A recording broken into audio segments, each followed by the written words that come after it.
Thinking about design in a historical context, three objects in focus. It is widely believed that chopsticks originated in about 3000 BCE in China. Many popular stories relate that chopsticks were developed from the idea of picking up hot food from large cooking pots with twigs.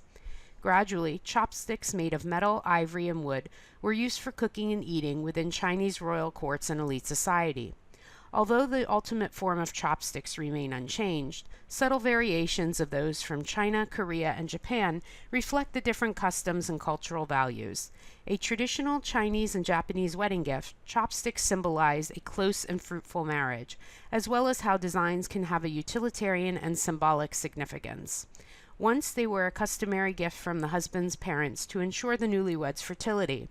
Still a popular wedding gift, it is the worst kind of bad luck to give the disposable sort that are designed to be torn apart and discarded after single use. Chopsticks are viewed by some as an art form. In 1987, a New York jewelry designer entered a pair of sterling silver chopsticks in an international design competition. She won the grand prize, and the chopsticks are now on display in the Cooper Hewitt Museum of Design. Collectors appreciate the folklore and history embodied in the pieces they acquire and see them as family heirlooms rather than mere utensils. Exploiting the ornamentation and opulence of the 18th century Rococo style, Bernard van Rysensburg created elegant and delicate pieces of furniture that express the grandeur of the Louis XV period. During Louis's reign, the grand drama of the Baroque gave way to highly ornate but intimate style of great delicacy and refinement known as the Rococo. This period marks the golden age of French furniture and decorative arts, as architects, designers, and artisans worked together to create interior spaces of such splendor and sophistication that the line between function and ornament is blurred.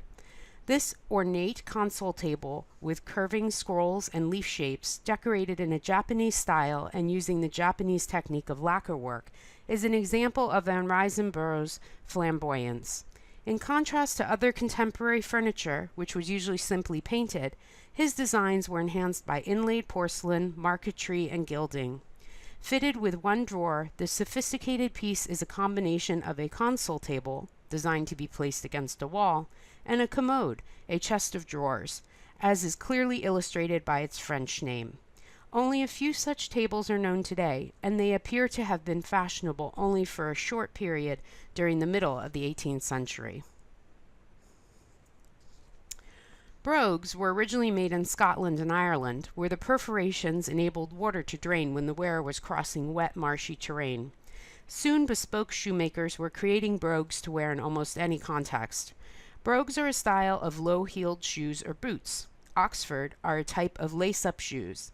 This version of the brogue Oxford combines fundamentals of both, with specific decorative elements. The shoe design was the first for the modern man that combined comfort and style. It was an appropriate shoe to wear both formally and informally.